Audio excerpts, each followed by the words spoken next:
नमस्कार मित्रों, मैं राजीव रंजन प्रसाद। नागों का भारत के अतीत से गहरा संबंध है। दुर्भाग्य से उनकी पहचान का खोखला शब्दानुवाद कर सर्प की एक विषयुक्त प्रजाति भर मान लिया गया है। नाग जाति का एक समय भारत में वर्चस्व हो गया था तथा उत्तर से दक्षिण तक व्यापक क्षेत्र में विस्तार भी।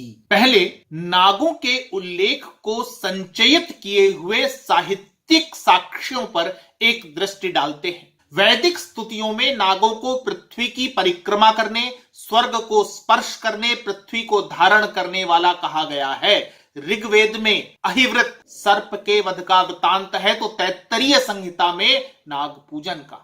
महाभारत में 80 नागों का उल्लेख है, जिसमें शेष, वासुकी, कर्कोटक, तक्षक, पद्म, महापद्म, शंखपाल, कुलिक आदि प्रमुख है। विष्णु पुराण में ऋषि कश्यप की दूसरी पत्नी सुरसा को शेष, ऐलपाल, अश्वतर, कर्कोटक, धन्वंतरी आदि प्रमुख नागों की माता माना गया है। भविष्य पुराण में अनंत, वासुकी, शेष, पद्म, कंबल, अश्वतर, धृतराष्ट्र, शंखपाल, कालिय, तक्षक, पिंगला आदि नागों को देव कोटिका माना गया है। भविष्य पुराण के अनुसार एक समय भूतल, नदी, ताल, सागर, गगन, पाताल लोक, देवलोक सर्वत्र नागों का निवास था। प्रतिवर्ष श्रावण शुक्ल पंचमी को नाग महोत्सव होता था, जिसमें नागलोक से वासुकी, तक्षक, कालिय, मणिभद्रक, धृतराष्ट्र, रैवक, कर्कोटक, धनंजय आदि आते थे और सबको अभयदान देते थे। कल्पनाओं को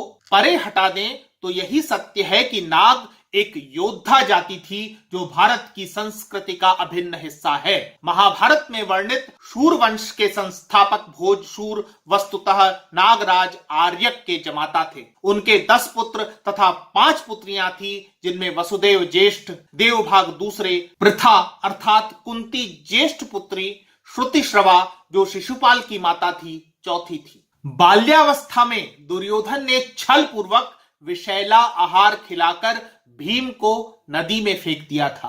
तब नागराज वासुकी ने न केवल रक्षा की अपितु उसे वह अर्क भी पिलाया था, जिससे कि भीम में एक सहस्त्र हाथियों जितना बल समाहित हो गया था। पृथा अर्थात कुंती तथा वसुदेव के नाना नागराज आर्यक गंगा यमुना के तटवर्ती प्रदेश के शासक थे, जिनसे भीम मिलने गए थे। द्रौपदी के स्वयंवर में नागराज मणिमान भी आए थे। हरिवंश पुराण के विष्णु पर्व के अनुसार वर्तमान अरब सागर के एक द्वीप पर नागराज ध्रुव वर्मा का शासन था, जिनकी पुत्रियों का विवाह कृष्ण के पूर्वजों से हुआ था। नागों को कब विस्मृत नहीं किया गया। आर्यावर्त की सभ्यता को आरंभिक योगदान देने वाले समाजों में से एक नाग हमेशा जल में नमक की तरह रहे और घुलते मिलते लुप्त होते रहे। नागों के इतिहास पर विहंगम दृष्टि डालने के लिए हमें सभ्यताओं के आरंभ के समयों तक पहुंचना होगा। उन दिनों मध्य एशिया में कहीं आरंभिक नाग सभ्यता के बीज पनप रहे थे। प्राचीन पर्सिया के अतीत में झांकने पर जोहाक का पता मिलता है। अरब में किसी स्थल पर जन्म लेने वाला जोहाक महत्वाकांक्षी था और यही कारण है कि उसके सपनों को उसका वह पिता भी नहीं रोक पाया जो आजीविका के लिए पशुओं को चराया करता था। क्या जोहाक को नागों से प्रेम था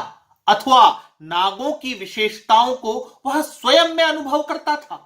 संभवतः जमीन से उठकर सत्ता के शिखर तक पहुंचने के पश्चात अपनी स्वीकार्यता और दबदबा बनाए रखने के लिए उसके भीतर के भय ने उसे नागों से स्वयं को जोड़ने के लिए प्रेरित किया होगा। अद्भुत था जोहाक का पहनावा, जिसकी पहचान 3 नाग थे। उसके दोनों कंधों से एक एक नाग उसकी पोशाक के ऊपर उभरे हुए प्रतीत होते थे, जबकि मस्तक पर भी वह नाग धारण करता था।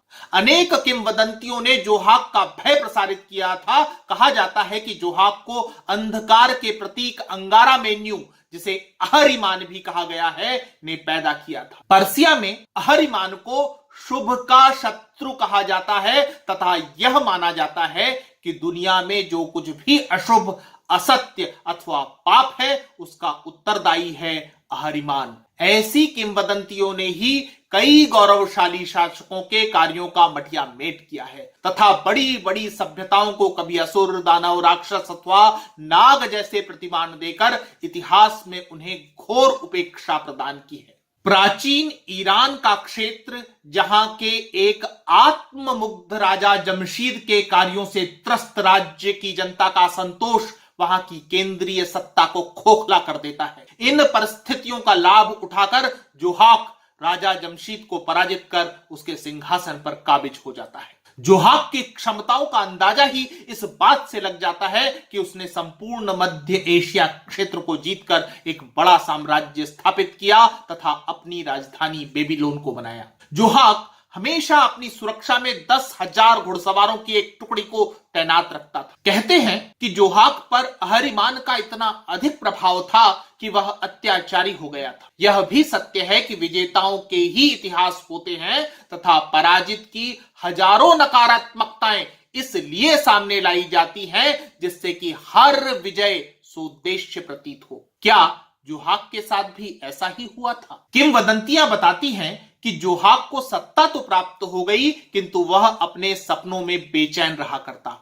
एक रात उसने देखा कि उसके सिर पर कोई गदा से प्रहार कर रहा है। उसने तुरंत ही भविष्यवक्ताओं को बुलाया और इस स्वप्न का कारण जानने की कोशिश की। जोहाक को बताया गया कि उसे मारने वाला शीघ्र ही पैदा होने वाला है। कहते हैं जोहाक ने तब वही किया जो कालांतर में मथुरा के राजा कंस ने आर्यावर्त में किया था। जोहाक ने सभी नवजात बच्चों को मार डालने का आदेश दिया, किंतु कृष्ण की तरह उसका नियत हंता फेरिदून चमत्कारिक रूप से बच गया। फेरिदून ने ही समय आने पर जोहाक के विरुद्ध विद्रोह को हवा दी। फेरिदून ने ही जोहाक की कहानी को अंतिम परिणति दी जब वह दमावंद पर्वत के निकट उसे घेर कर मार डालता है। तो क्या जोहाक के पतन के साथ ही अहरिमान का फैलाया अंधेरा समाप्त हो गया, अथवा जोहाक के नागों से जुड़कर अहरिमान अथवा अंगारा मेन्यू से जुड़ी मान्यताएं ही फैल रही थी? और क्या जोहाक के पतन से नाग फिर कभी